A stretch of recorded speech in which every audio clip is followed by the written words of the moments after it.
Within this world of ours, there are some undeniable truths, whether they be scientific or spiritual. Matter cannot be created or destroyed. Entropy, as we know it, will always increase, no matter what. I will always arrive 5 minutes late to whatever I go to, even if I leave 5 minutes early. And every few years, there will be a new RPG Maker game that will destroy a small part of the internet, leaving nothing in its trace. In the dinosaur age, it was You May Nikki. In 2012, we got Ebe. In 2014, we got Lisa. 2015, Undertale. And in 2020, we got Omori. These RPG Maker type games always come out of nowhere for me, and when they do, they leave and they take a small part of me with them. While the gameplay for most of these games is pretty straightforward, you move in 4 directions, you have turn-based combat, you have a menu that looks like, this. That doesn't mean that limitations make it bad. Limitations force creators to convey their ideas in a more unique way, after all. This means that the creator of these RPG Maker type games can have more time to focus on things like soundtrack or presentation, story, and Omori is no exception to this. I have no memory of how I even came across Omori. I knew nothing about it until I saw it on Steam, and even then, all I had to go off of were the glowing Steam reviews and that sexy psychological horror tag. I didn't watch any trailers, I didn't do any research, I just saw, hey, psychological horror game in RPG Maker. I like those, I'll buy that, and, well, I bought it immediately. And as you can probably guess from the title of this video, I really enjoyed it. And as I was playing through it, I knew immediately that I wanted to make a video about it, but this also presented a major challenge. How do I talk about this game without talking about it at all? I want people to go through this experience like how I did, blind. And after a while, I decided on this. I can convince you to play Omori by showing you just one thing. Here it is.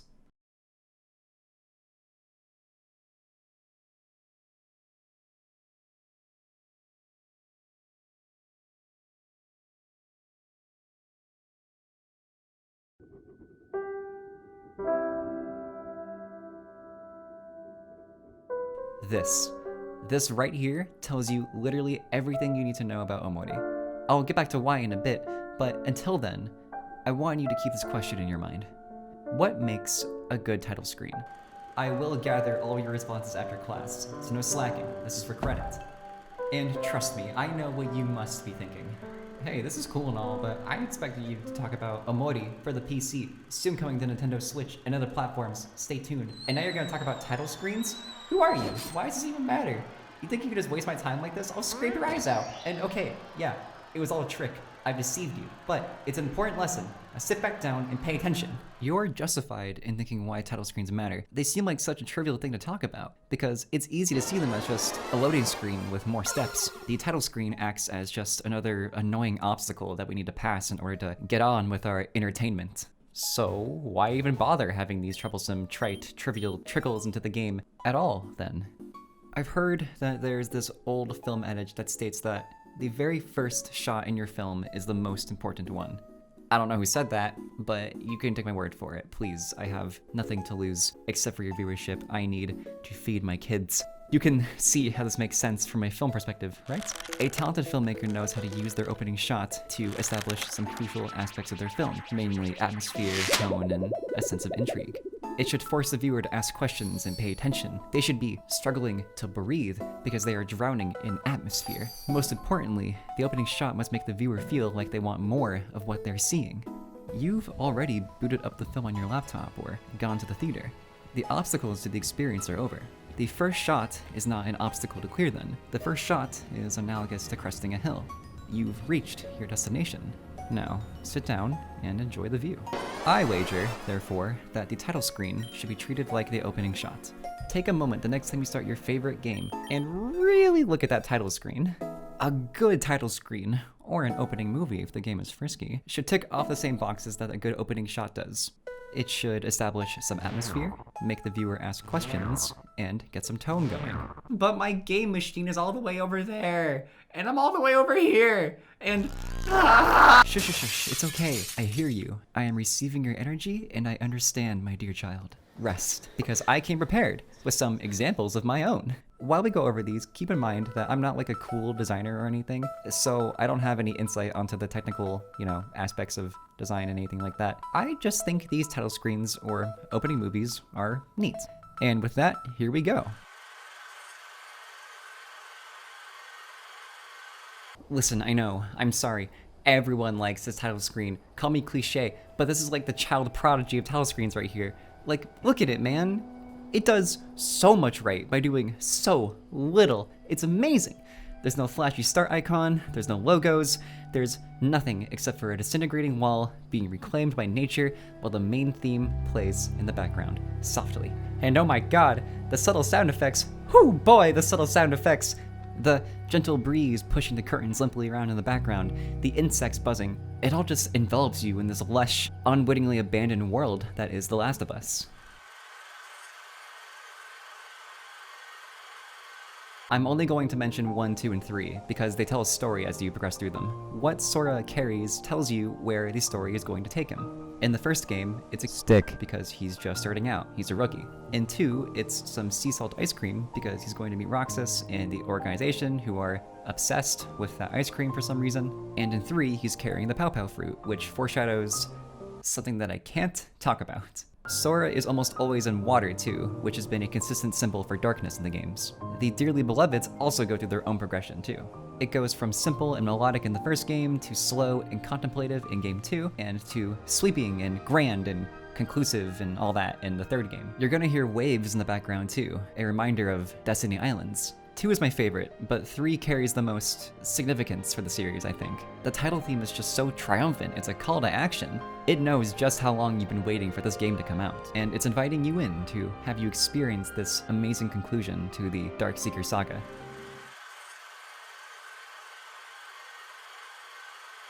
Speaking of progressions, holy shit, Mario World to 64? Nintendo really just came out here and said, hey kids, you know your ABCs, right? You got X and Y at the end? How about throwing a little bit of that Z, baby?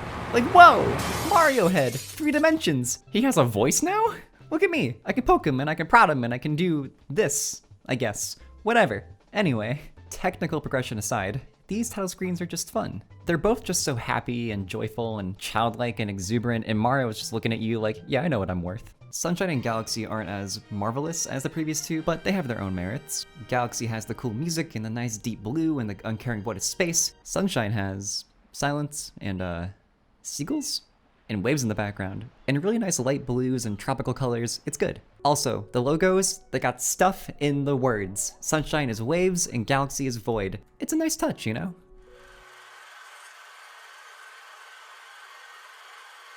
I'm mentioning this one for 2 reasons. 1, Nintendo. 2, cool movie. If you sit still for a while, you'll eventually get this really cool atmospheric video, showing that double-cheeked up pistachio-looking ass Luigi putzing on up to that mansion. Man, GameCube was so weird, man. They chose to have Spooky Puzzle Ghost Game as their launch title, and they started like this. Nintendo. Man, I'm not gonna lie, this sequence could break my fingers in half and I'd still like it. I don't got a whole lot to say about it, it kinda talks for itself. The jingle, immaculate. The bombastic theme, pristine. The little sword swing, love of my life. Now going forward a bit, Majora's Mask's title screen was a really cool deviation from Ocarina of Time's. Where Ocarina of Time is a majestic invitation to the world of Hyrule, Majora hones in on the weird denizens of Clocktown, all responding uniquely to the apocalypse dangling over their heads. And don't even get me started on Wind Waker! You know we wake up and play hard! I ain't around here to start shit! Woo! Okay.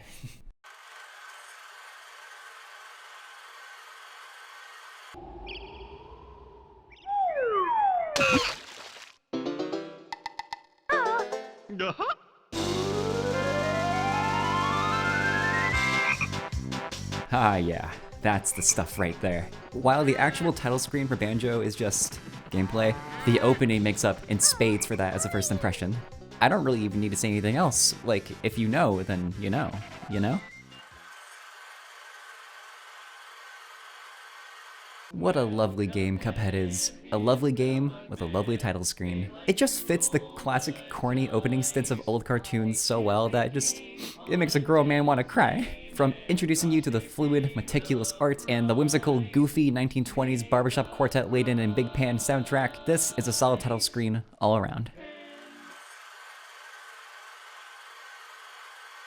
LBP 1 and 2 don't have title screens. They're big boys, and they decided that it'd be best to just put you right into the game, after all the loading and PS3 wait times. They do have opening movies though, and upon rewatching them, I got a little misty-eyed. LBP makes me feel like how a bunch of other people feel about Minecraft. I feel a bittersweet remembrance of nothing at all mattering other than just playing the game. I'm also just a huge sap for Media Molecule. Their mission in gaming is so noble. Actively encouraging kids to use their imagination gets an A+ from me.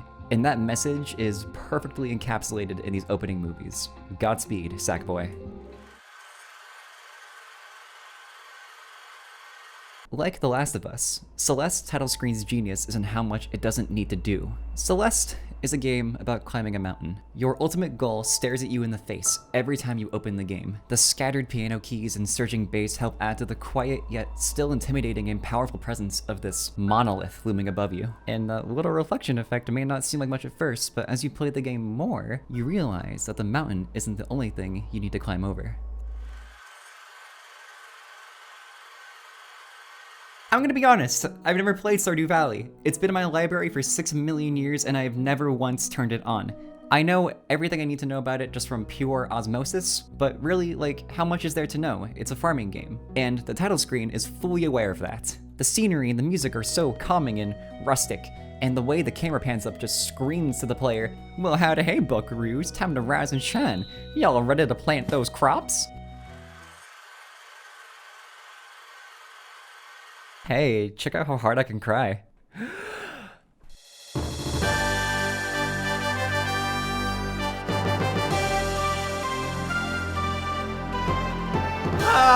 Oh god, I'm so sorry. These games are so good, and I'm not sure if it's nostalgia, it is, or the actual quality of the opening movie, but every time I watch these, I get all tingly and...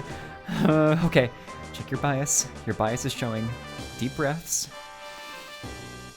Okay, so the PMD Explorers of Sky opening movie is way better than Time's, but Time's title screen is much nicer, just purely due to the forest aesthetic and the colors, and the music is way more mysterious, and ooh, it's really good. I like the little chorus in the background. This goes back to the point I made about how important it is to have your viewer asking questions. What is this mysterious gear in the middle of this forest? Why is everything decaying and frozen? Immediate investment, my guy. Also, hi, hey, how are you doing? I'm so biased. The Gen 4 openings are my favorite. Platinum's title screen and Heart Gold Soul Silver's opening movie. Good. Moving on. The first two are great, and they're better in certain areas. The first BioShock does the best job of creating that sense of intrigue and grabbing your attention, but 2 does the best job of setting up atmosphere. Infinite's title screen works super well if you've played the past 2 games, because it's such a drastic tonal shift.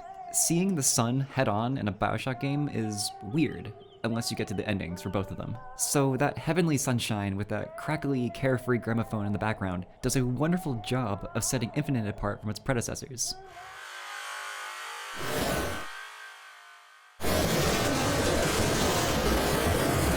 Before we go any further, I want to emphasize that all in all, what sets these title screens apart from the others is that they took the time to do their makeup in the morning and ooh girl, they look so good! They look nice and they did more than just the bare minimum, which is admirable in any sense, right? That being said, the greatest way to show how great something is to put it right alongside something that's just hot, stinking garbage. And as I was collecting these bad title screens, I realized that they all share the same problem. Doom, centered title, particle effect. The Souls games, centered title, black screen. Bloodborne, centered title, box art. Breath of the Wild, off-centered title, box art slideshow? At least Breath of the Wild can get away with it since it only comes around after you've played the game at least once. But do you see what I'm getting at here? What makes these title screens bad isn't that they're ugly or have bad design or whatever, it's just laziness. And I mention these games specifically because they're all really, really good, but the title screens wouldn't lead you to believe that. And sure, you could pick up some kind of atmosphere or tone from these title screens or whatever, especially with the Souls games. There's some case to be made there for that. The game's all about darkness and being swallowed by an inevitable fate that you can only prolong so long, right? And the title effect has a light on it, which is you, the player. You are the last burning light for this world. But to that I say, they could have done literally anything else and it would have been better. How about like a bonfire that decreases in light as you progress through the game more and more? I look at these and I think, man, I'm bored. They don't carry any kind of anticipatory excitement you should feel when you start up a game. They're a boring to look at obstacle, a barrier beaten by a button press. And if there is anything that makes a player upset, it's having their time wasted. Ha! Fools! Did you honestly think that I would get past a single video without mentioning Persona once? Look at this horse. Persona 5.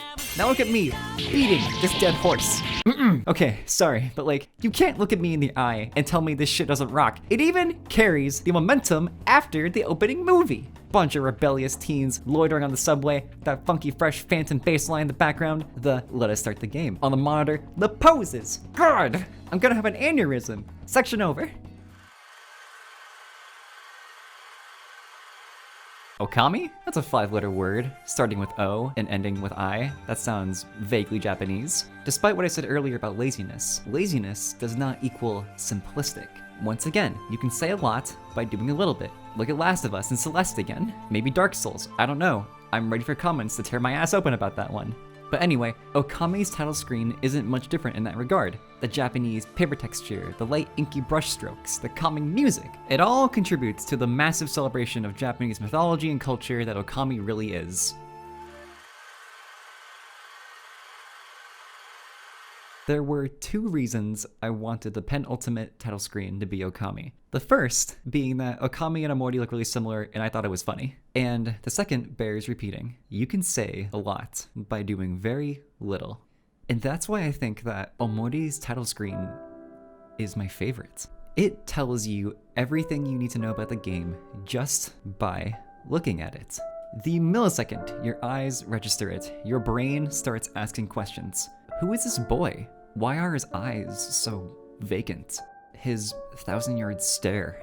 What's he thinking about? Everything creates intrigue. It makes you want to start the game, but that simple yet so layered title theme makes you want to stay just a bit longer. It envelops you in its tone and refuses to let go. You're about to start a new game. The game that is so eager to answer every question that it's gotten you to ask without a single button press. The game about the boy with those staring, vacant eyes. The game that made me make this video to ask of you, dear viewer, please, play Omori. Thank you for taking the time out of your day to watch this video. I really appreciate it. See you soon. Instead of adding to the, my matching starts so fast because I need to refill my gamer tin. This is really hard. This is harder than it sounds, I swear. Oh, it's so hard. Why did the developers choose, roommate, the little short swing, love of my life. So that heavenly light accompanied by the carefree crackly Ganondorf? The game about the voy.